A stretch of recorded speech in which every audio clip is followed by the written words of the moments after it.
For me, one thing that I know is when you quiet yourself, especially if it's new for you, all these things will fill your mind, like practical things. I need to buy milk, I need to feed the dog, all these things flood our minds. And what really helps is to have a pen and just to write those things down, that your mind can be at rest. He knows that we're human and that we have all these things in the past and triggers and, traumas and all these things that are constantly vying for our attention. I think it's so common to be distracted in the secret place. A lot of times what I feel, God is also trying to speak through the distraction.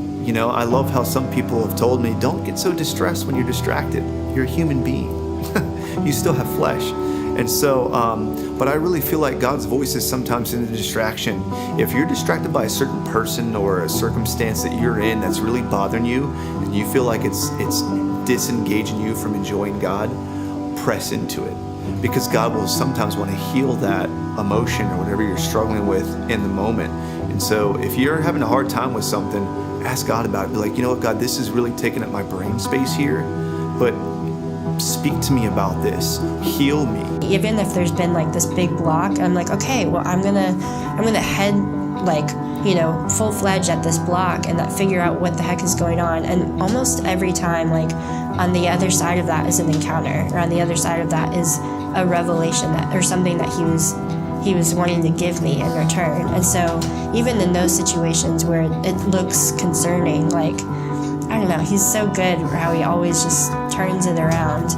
I would say that the more you practice the secret place, the more you learn to enjoy God, and your heart is turned more inward. Your gaze is more inward on experiencing Jesus inside you. Yes, distractions do fade. They do fade away because they're not getting attention. You're not feeding them anymore. Come to a place where you just rest in His presence. You just literally rest and say, God, here I am. I'm just here to be with you. Will you show me what you have for our time? And that through worship, so seeking His face and asking for hunger. I pray this, God, give me hunger. Make me hungry for more. I want to be hungry. Hunger is a gift. Hunger for God. Ask God for hunger.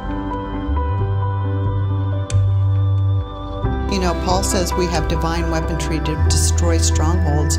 Then he goes on to say, therefore take every thought captive that sets itself up against the knowledge of God. Make it obedient to Christ in 2 Corinthians 10. So he's saying that our thoughts can be altered by the enemy, or they could be listening to lies that are not from Him that would discourage us from being with the Father because we don't believe He's good, or someone said something over you that's a curse of some sort, like you'll never amount to anything, or you can't connect with God. And it's that is not true.